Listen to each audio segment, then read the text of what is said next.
Duck Dynasty's Robertson clan has become Louisiana's de facto first family. Despite patriarch Phil Robertson's well-known controversial statements to GQ, some secrets still remain tucked away behind those big bushy beards. Let's look past the bird calls and shotguns and explore the untold truth of Duck Dynasty's Robertson family. Censor charade. Phil Robertson's faith is no secret, but apparently the folks at A&E thought they could keep it a secret early on in the show's production. Robertson told Sports Spectrum in 2013 that during the show, the editors would add some bleeps to the audio to make it look like the family members were swearing, but he insisted no vulgarity was used. He also alleged that producers edited out the words "in Jesus' name" during a family prayer filmed for the end of one early episode. According to Robertson, they did it because they didn't want to offend some of the Muslims or something. Heavy drinker. Before he became vocal about his religious beliefs, Phil Robertson was quite the hellraiser, according to his wife, Miss Kay. In her book, The Women of Duck Commander, she writes that Phil's drinking cost him his job as a teacher. Although what he taught has never been revealed, it's known that he educated youngsters for several years, and he also holds a master's degree in education. Drinking also eventually cost the bearded patriarch his subsequent job, running a bar. Public image. Robertson's alcoholic past has clearly affected him and his family, and alcohol has continued to have an impact on their financial bottom line. In 2013, son Willie Robertson launched his brand of Duck Commander wines, sold online and at the finest Walmarts for $10 a bottle. According to Fox News, the staunchly anti-drinking Christian group Family Ministries went on to cancel an appearance with Willie. Lucky for the Robertsons, this was only a drop in the duck calling bucket. Boom, boom, boom, boom, boom, boom, boom, boom, boom, boom, boom. Substance abuse. Much like his father, Jep Robertson has had troubles with substance abuse. Jep told I Am Second in 2013 that he has a sordid history, with popping pills being the least of what he did. He started seeing the warning signs of his reckless lifestyle after one night when he woke up after driving under the influence, unable to remember where he came from or where he was going.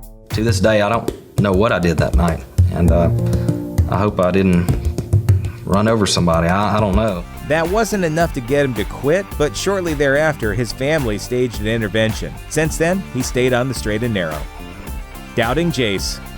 They've earned the admiration of millions for their supposedly strong faith, but the Robertsons have had a doubting Thomas in their midst, at least when it comes to their television endeavors. Second eldest son, Jase Robertson, didn't think for a second that Duck Dynasty would last one season, let alone lead the flock to the fame and fortune they've received. What is that? What's in the sink? It's a beaver. That's what's stinking. He told Fox News Radio, I had this perception of reality shows that you had to have all this friction and fits of rage and four-letter words. Luckily, Jase was wrong. An honest mistake. After visiting New York in 2013, Jase attempted to stay at the Trump International Hotel, but a hotel staffer booted him out due to his ZZ Top-style beard. As Jase explained it, the staffer was very nice. He walked me outside, pointed down the road, and said, "Good luck," according to People. Following the incident, the Trump family reached out to apologize, and the Robertsons ended up hitting it off with Donald Trump Jr. Fame and misery. Jase's son, Reed Robertson, knows fame isn't all it's cracked up to be. As he admitted during the family's interviews with I Am Second, Reed's newfound fame initially caused his ego to swell out of control.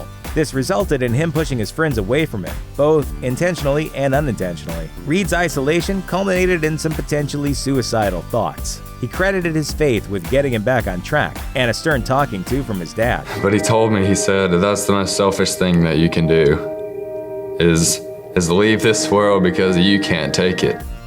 Imperfect proposal. Fan favorite Silas Merritt, Uncle Si Robertson, has only ever had eyes for one woman, his wife since 1971, Christine Rainey, but his long-term admiration of her isn't necessarily a good thing. Before they got married, Uncle Si asked for her hand in marriage over 70 times before she answered his bridal calls and said yes. Some people just don't take no for an answer. Give me $1,000, we'll call it even.